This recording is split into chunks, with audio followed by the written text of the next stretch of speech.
I told you guys I'd be back.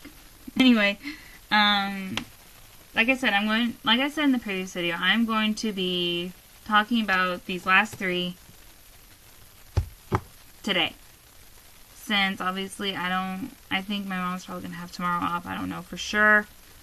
But, yeah. Anyway, today's detailed bio is Kingdom Hearts 2, Rescue Me from Darkness. This is the story I'm starting to write, even though I should have started with Birth by Sleep, like I'm supposed to, like chronologically supposed to, but I can't start with that. I wish I thought I should. Now, of course, obviously, a lot of people start with Kingdom Hearts 2 and then go off with other things. But, Long Lost Friends is going to be something completely different. It's going to be just like a regular, like, modern day kind of thing. So it's got modern day songs and stuff. Modern day clothes with the mixture of Kingdom Hearts and the worlds and stuff. With being in neighboring towns. But anyway, Rescue Me from Darkness. Hikaru is 15 years old. And she just woke up in Twilight Town. She knew Sora had gone to sleep because during her journey through Castle Oblivion on Riku's side, she had Naminé touch this to make sure that she knows when Sora goes to sleep. Once it glows purple, he's asleep. So she had that idea from the start. Anyway, she has now gained back the memories of... At that point, she has then gained back the memories of her sister, Aqua, and her brothers, adopted brothers, Ventus and Terra. But not only that, she has the ability to use, the Kingdom Key, which was the original Keyblade that she started with, along with Sora's. So she decided that she was going to go with that. She was going to go with that for now. When she went to Mysterious Tower, there was this conversation I had to cut out. I will probably put it in if I put it up on fanfiction.net, where she's talking to Yensid about taking the Mark of Mastery. He had a feeling that she had gone through a whole lot when she was little. He had the feeling that she had been through rough, rigorous training from Terra and Aqua. But not just them, anyway. She also had that training from Sora. And a little training from Riku with having to use the wooden sword. And it was a lot of fun for her. She loved it. But in the past, she is 7 years old and she gets transported to Destiny Islands with no memory of Radiant Garden, where she had been for the past 3 years. Because she's Sora's age, so she has a lot of fun with that. Anyway, her friends are, of course, Sora, Riku, and Kairi. But Riku and Kairi won't realize it's her until Riku saw Earthshaker that was Terra's Keyblade, and Kairi sees the blue Wayfinder that was once Aqua's. But they have no memory of Terra and Aqua. Riku has a feeling that he's seen Earthshaker before, and Kairi feels like she had seen that Wayfinder. And she tries to look for her charm, her good luck charm, but she forgot she gave it to Sora to give back to her later. But Hikaru was obviously, like I said, like this conversation I may add back in. I don't know for sure. Well, I didn't actually add the conversation in there. I thought it would be best if Yensid already kind of knew that she wanted to take the Mark of Mastery, since he felt like she was ready. But, anyway, I'm getting sidetracked. Hikaru just woke up in Twilight Town. She got out of the mansion after meeting up with her nobody, Shion. Yeah, you didn't expect that to happen. Sora never got to see Roxas, but Hikaru got to see Shion, and realizing that Shion looked a lot like her Shion's hair was starting to grow out a little more to look like Hikaru's. Shion pointed out that she was her nobody, And Hikaru could not believe it. And she was wondering, what the heck? I don't remember turning... Oh, wait a minute. And she thinks back to when she and Sora saved Kairi. And therefore, it was made clear that she, when turned into a Heartless, she had a nobody. So she was kind of iffy at first because she didn't know Shion really well. But with the fact that she had this feeling she could trust her. So, she goes out into Twilight Town. While out in Twilight Town, she meets up with Roxas, Roxas, Hainer, Pence, and Olette, and becomes fast friends with them. And they, hang out that day, but she had to leave. She had to get going because she couldn't stay there long.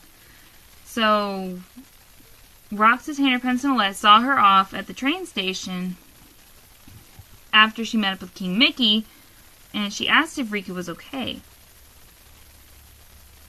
And she asked him if Sora was okay, too. She was really hoping Sora was alright, being asleep and all. And he said, I can't tell you if Riku's okay, but I will alert you if I see Sora. If I find Sora. And she's like, okay. So she goes off into the train station after Mickey gives her this pouch with money. And she went to get her ticket. And Roxas, Hainer, Pence, and Olette show up, and they have this charm for her. And she forgot that she had her sister's charm. But the charm they made was very similar to it. It had a lot of colors, and it was actually in a style of a rainbow almost. And she thought it was really cool. It was really sweet. And in the middle, instead of that Mark of Mastery that is in the middle of Aqua's Terrace and Ven's Wayfinder, she sees a jewel. And it was a bright blue. It was a bright blue jewel, like Ven's eyes. Like Ven's and Sora's eyes. It was just like that. And she was like, oh my gosh, that's really cool. And she kept it near her heart. And there was no way she would forget about them. No friggin' way. So, she got on the train after saying goodbye to them, and, she winds up, she goes to Yensid's tower. She goes to Mysterious Tower to get a new change of clothes, and she's off to go see New Worlds. So, she winds up, when she goes back, she heads back to Twilight Town, and the amount of time that she spent on that train could be days, literally. You would really think it could be days to get to Yensid's tower. It's possible. But when she woke up, actually, it was a few days later. After, it was close to Rox's time to leave. And when she got back to Twilight Town, it was his last day. I know he leaves on the 5th or 6th day. I know that. I think it was the 6th day that he has to go to the mansion to give the memories back to Sora, give his heart back to Sora. But they run into each other again. Hikaru is out at the mansion wondering what the heck to do. And then all of a sudden, she gets hurt because his Heartless is there. This hidden Heartless. She had the feeling that she had seen it before. But, what shocked her was that Roxas was there, with Keyblade in hand, ready to protect her. And when she was looking at him, and then she was looking around, she's like, wait a minute. This seems very familiar. This seems very, very familiar to me.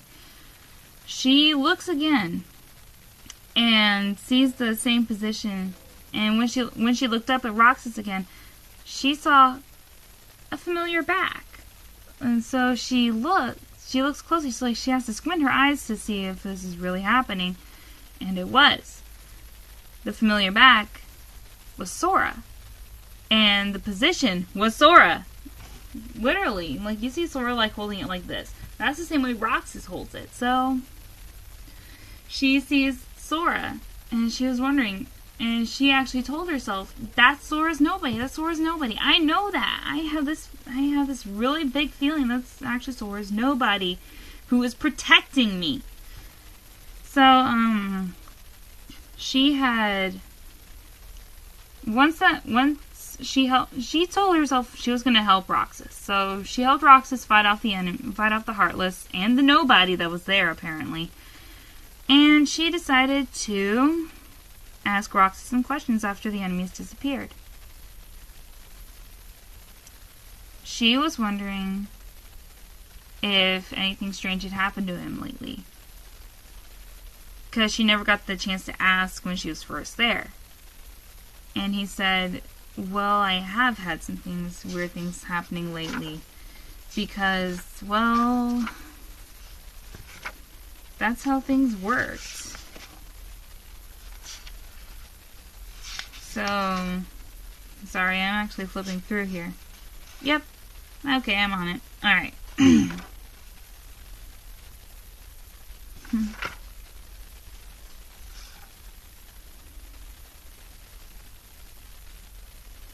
Well, at least I should be. I'm close to there. Okay, I'm there. Alright, she wonders, like, Roxas tells her that he had gotten to this conversation with a girl, and she was wondering who it was, and he said her name was Kyrie. So she was like, what?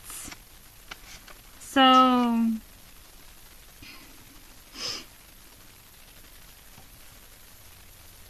and she was thinking back when having to go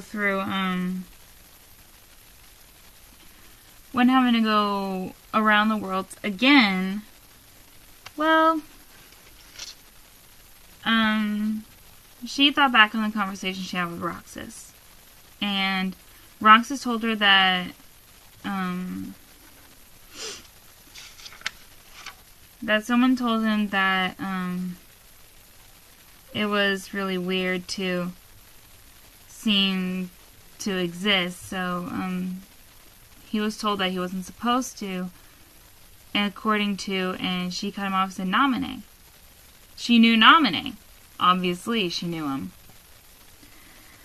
And it was hard for her to realize, well, not really hard, but it was, when all that happened, like, she told Roxas that Namine helped her with her dreams, and she asked Roxas about his, and he said they're consistent memories that aren't mine, so it led up to, Roxas having to, well, Hikaru stayed the night with Roxas, so she wanted to be sure that maybe there was, if anything left. She had left in the middle of the night when Roxas was asleep. She left at, I want to say maybe around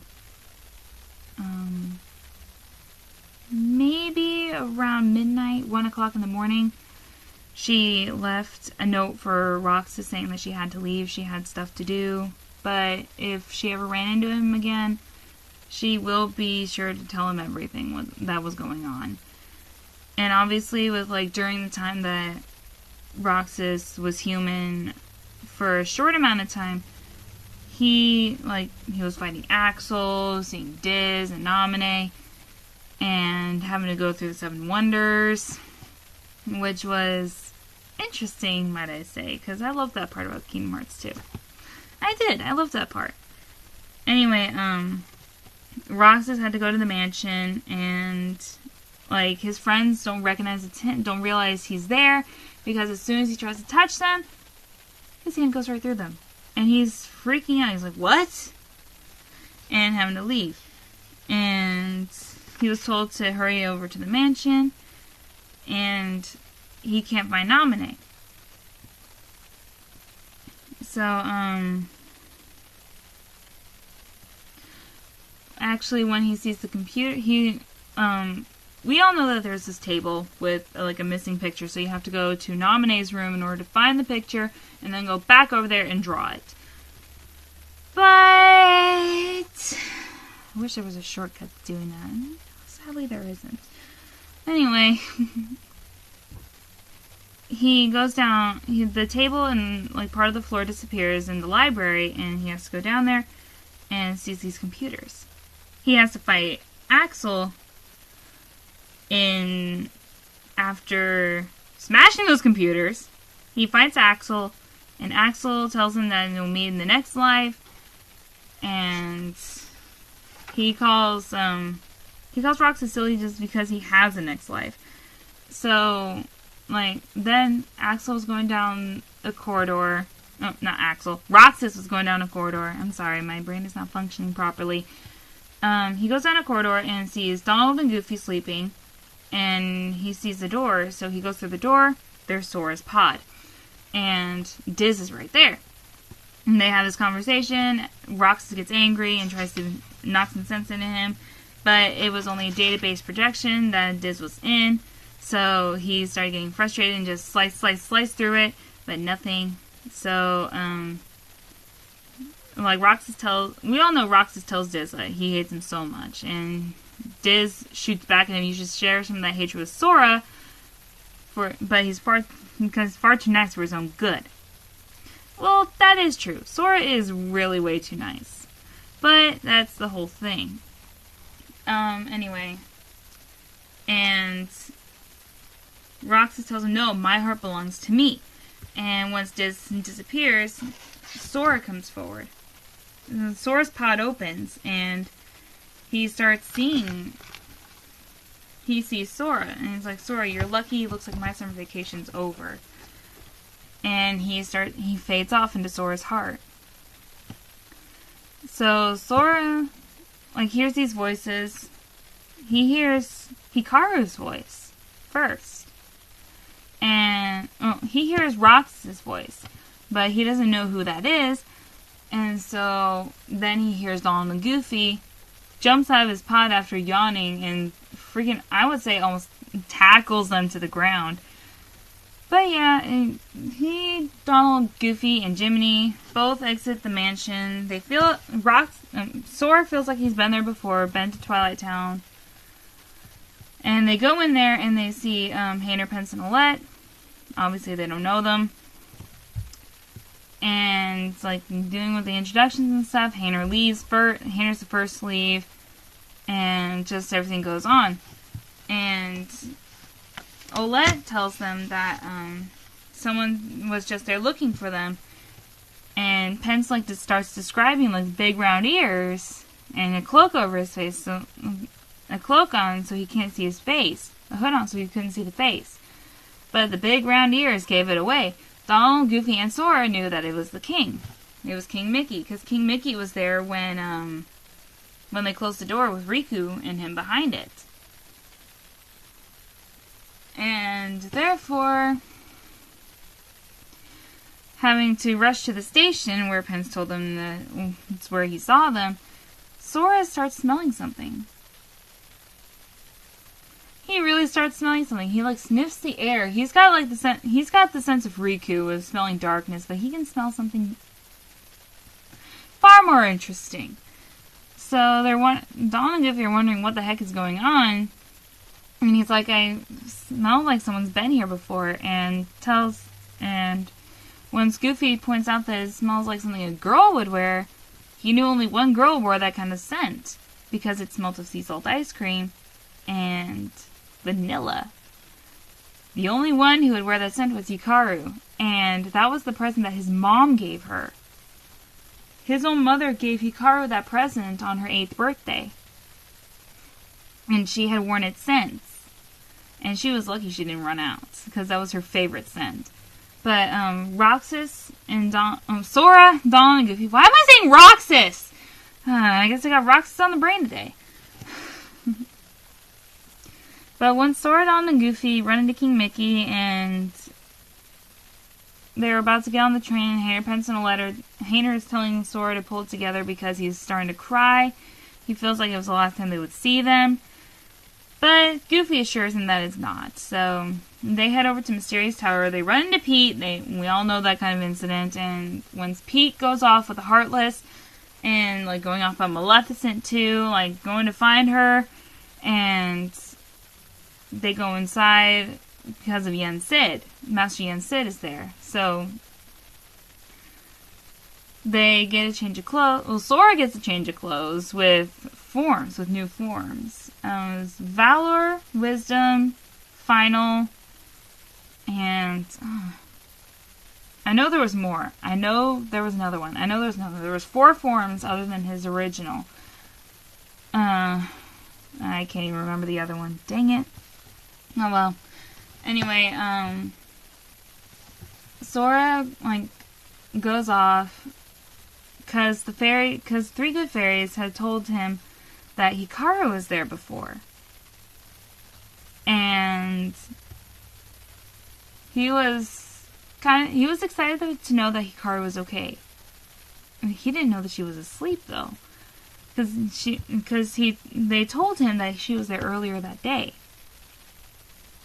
She was there earlier, like a couple days ago, before Roxas disappeared. So she had said that they had said that Yen Sid had also had a present for them. It turned out to be the gummy ship, and Yen Sid goes on about the worlds, the lanes between worlds. I'll just call the lanes between. That's what Ericus calls them. The lanes between are closed off again, and the walls are back up, so they have to break down those walls to connect the worlds again. And Sora got this feeling once they got on the gummy ship that he was going to run to Hikaru again. The first place they go is not Twilight Town like her. They went to Hollow Bastion, where she ran into Sora by accident. She had a conversation with Yen Sid through Merlin, and was told that she told him that she was going to be coming back to take her Mark of Mastery. She had finished her training and she was ready to go. So she winds up going back, and Sora's just catching a glimpse of her. He recognized the voice, but he wasn't sure if it was her or not until he looked back and see her just looking around a little bit, sees the dark hair. He can see from a distance her eyes, which is actually rather shocking. But he also sees the necklace. He sees the little stone around her neck. And she took it off and put it in her pocket because she didn't want to lose it, and he had that feeling. She was probably saying that, I don't want to lose this. This is a present from Sora, I don't want to lose it. So, he goes off, talks to Leon, and Goofy's the one that picks up the fact that he's got a crush on her. He's got this huge crush, and it turned into love. And he was wondering what the heck to do, because Hikaru just up and ran. He wanted to talk to her, but she ran off faster than expected. So they have to go through all the worlds to find her, and they could not find her. But during the time, she also, during her Mark of Mastery, she has to fight. She goes back to Mysterious Tower to rest up, but on the way there, she's feeling so nervous. She doesn't want to use the Kingdom Key. She wants to use a different Keyblade. She wished that she had hers, her combination of Earthshaker, Wayward Wind, and Rainfell, and she wasn't able to get it. What she got was completely unexpected, because the Spirit of Terra showed up. And he told her, you can use mine. And she felt something heavy in her hand, slightly heavy in her hand, and she opened her eyes and there was Earthshaker. Terra was going to let her use it for the Mark of Mastery. And she didn't know why he was letting her use it, but because of the Keyblade Inheritance Ceremony that he, Aqua, and Ventus gave her, she gained the ability to use either Keyblade of theirs. But mainly Terra's, because she was closer to Terra than she was with Ventus. Which seemed to shock her a little bit. But she wound up using Earthshaker for her Mark of Mastery afterwards. And the first world that she went to after the Markham Mastery, well, during the Markham Mastery, she had to go to Disney Castle to protect it from all kinds of enemies that would appear. Apparently, Maleficent fell under that, so she actually had to fight Pete, which was just a shocker.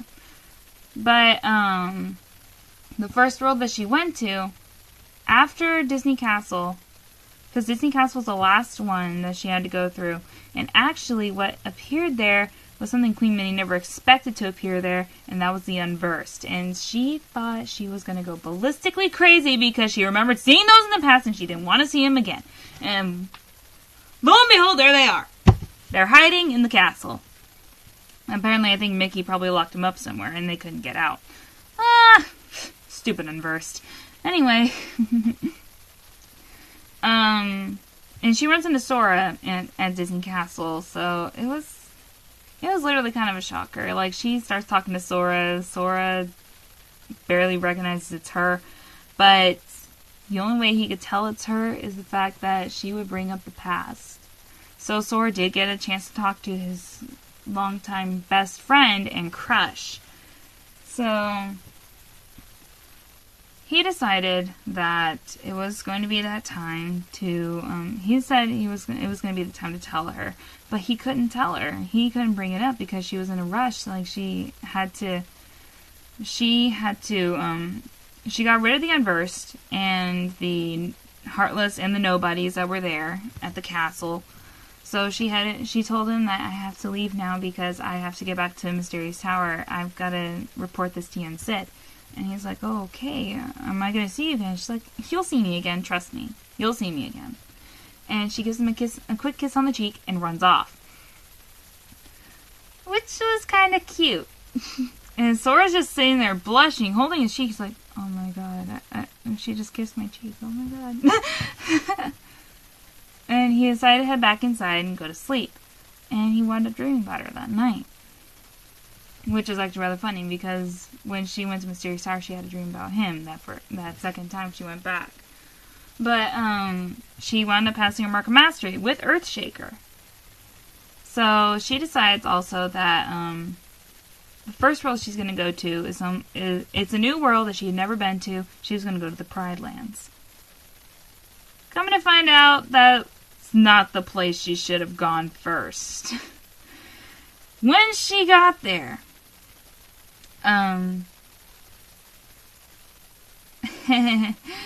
she got trapped. Saïx was there. He trapped her in darkness, and he told her the only way to get out is to give yourself up to the darkness fully. And she was scared. She was absolutely terrified. Who wouldn't be terrified being trapped there? I mean, I love Lion King, but honestly, I would be kind of scared. So,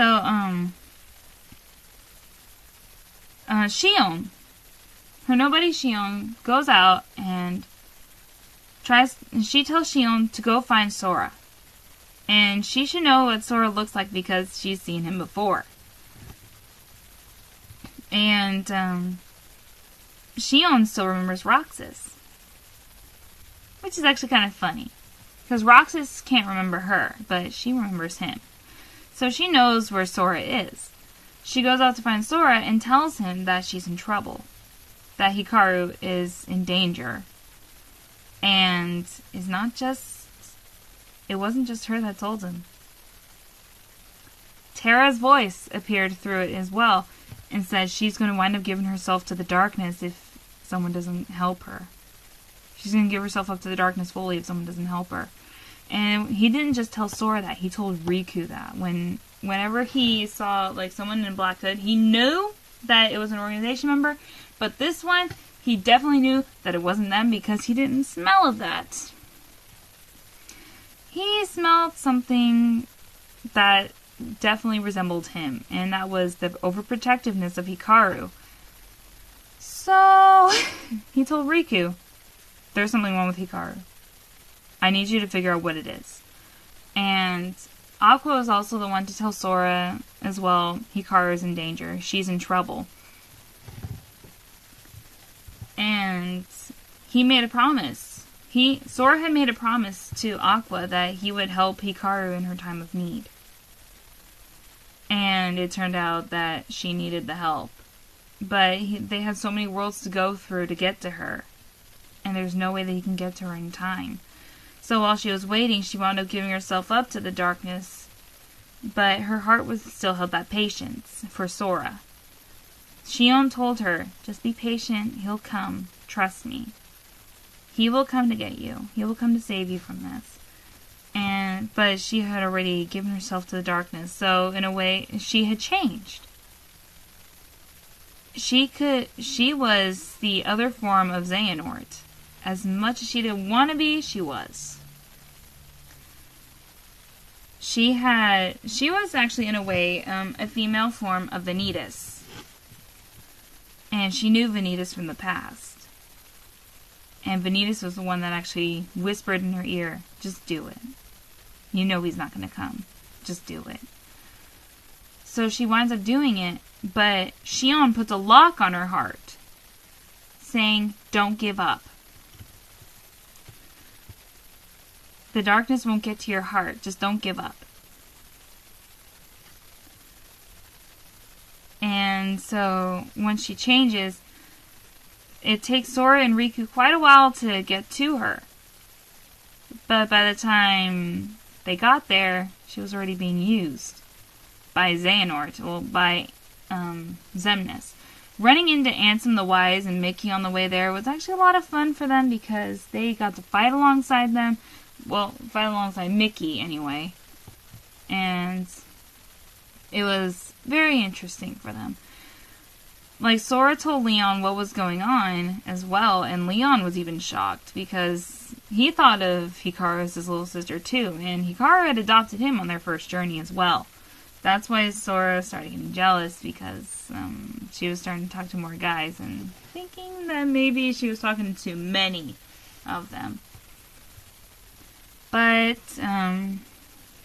she winds up, like I said, giving herself to the darkness. And when Riku and Sora see her, the Wayfinder was around her neck. Kairi saw it too, because she knew Kairi got kidnapped by Saïx. By Axel, and then later got kidnapped by Saïx, because obviously,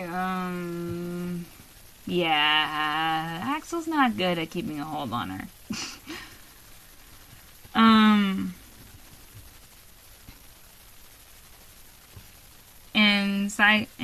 Axel even told Sora that. So, they told him that that you might want to hurry because she's being used for something, and I have a feeling it's not going to end well for her unless she is away from that. Like, the basic message that she had sent Sora in a dream, that she and Shion had sent Sora in a dream, was rescue me from darkness, rescue me from the darkness. And she not only said that to Sora, but she said that to Riku as well. That vision Aqua had after she had left Destiny Islands, after giving her Wayfinder to Sora and having him promise her that he'll protect Hikaru in the future, that vision she had was Sora admitting his feelings. So, it was I had actually put in here that Aqua's vision consisted of that. So, it seemed a lot more plausible for them to help her out.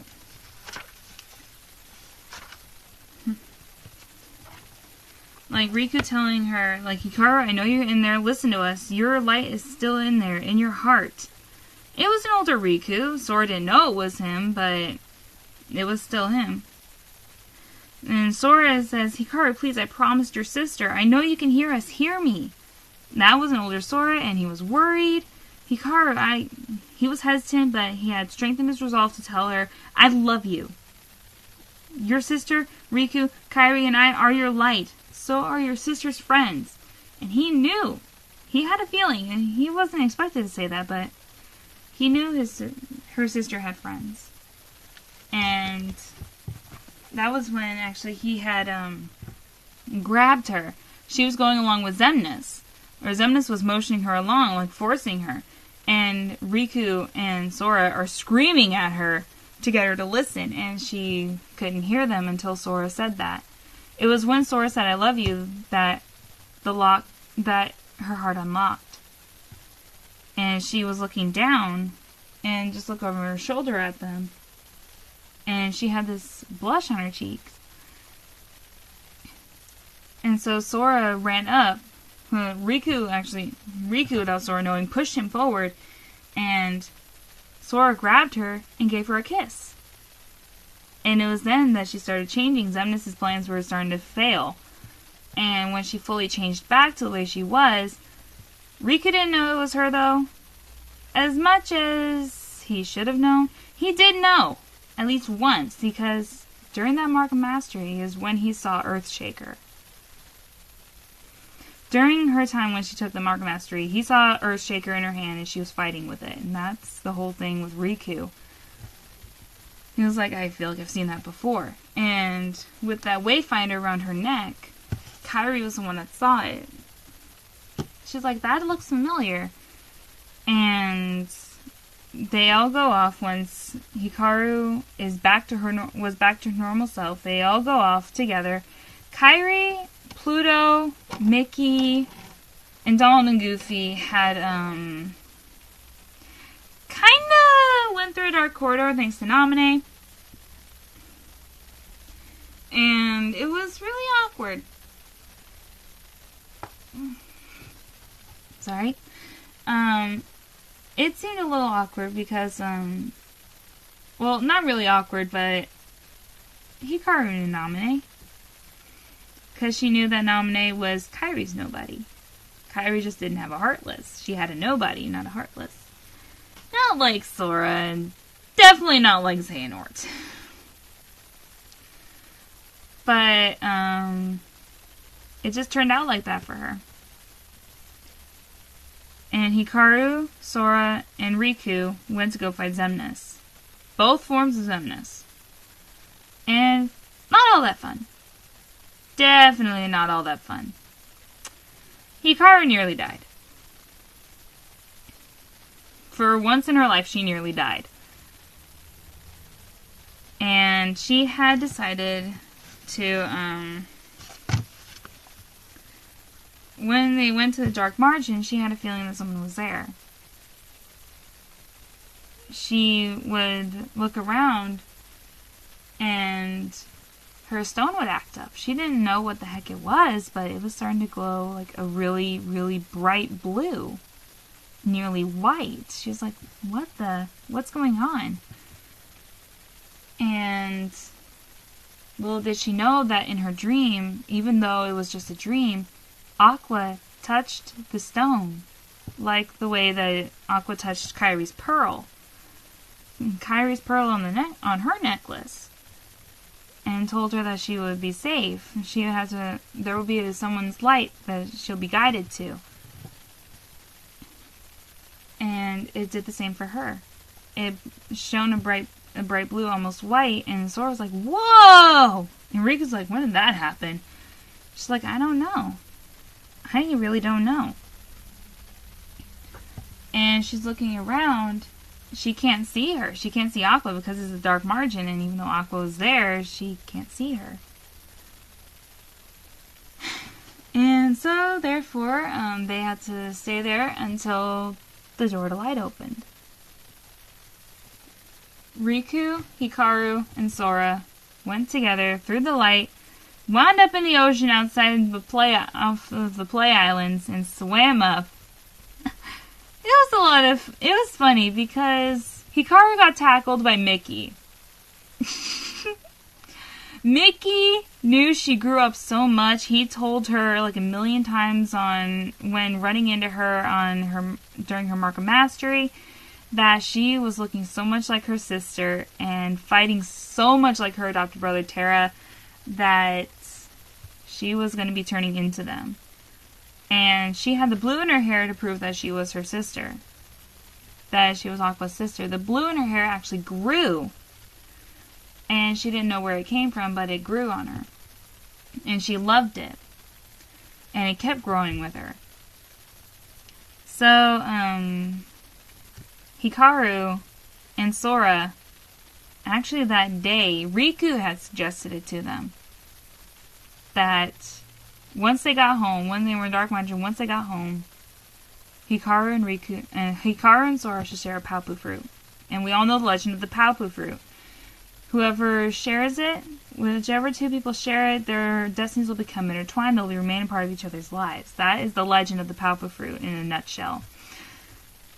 So it was once they got home, Riku told the plan to Kairi too. Kairi was actually planning on setting them up. Even though she had this huge crush on Sora, she actually had a crush on Riku too. But Riku, with the fact that he had to go through darkness, is kind of upsetting.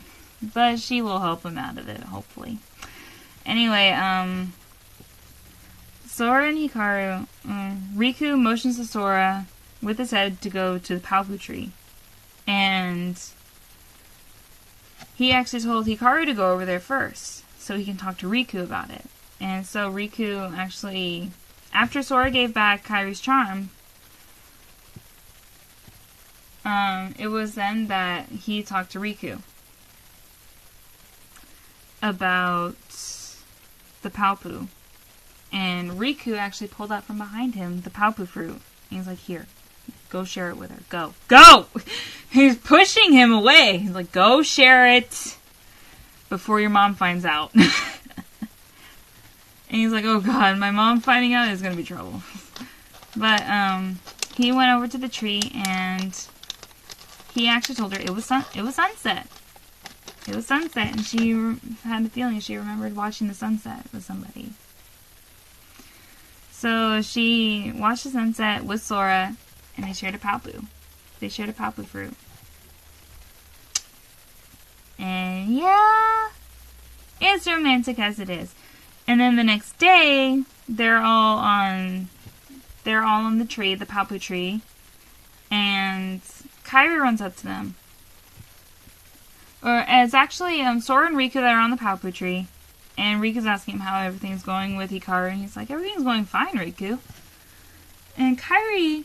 Well, actually, Hikaru and Kairi come running up. She's still living with Hikaru. Well, Hikaru's still living with Kairi. So, they come back. And then all of a sudden, Hikaru is holding this bottle in her hand. And she's got this smile on her face. Because she had asked Yen Sid when they got back. She had asked Yen Sid. She has a special jewel implanted in her wall in her room at Kairi's house. So she would talk to Yen Sid through that. Like how Master Ericus would talk to Yen Sid. So she does that. And she asked Yen Sid if she could supervise a Mark of Mastery. But it has to be from afar. Because Yen Sid actually contacted her saying, do you want to supervise their Mark of Mastery? And she said, but I have to go on something myself. I have to do something myself. How am I going to supervise their Mark of Mastery if I'm not there? He said, we'll figure out a way.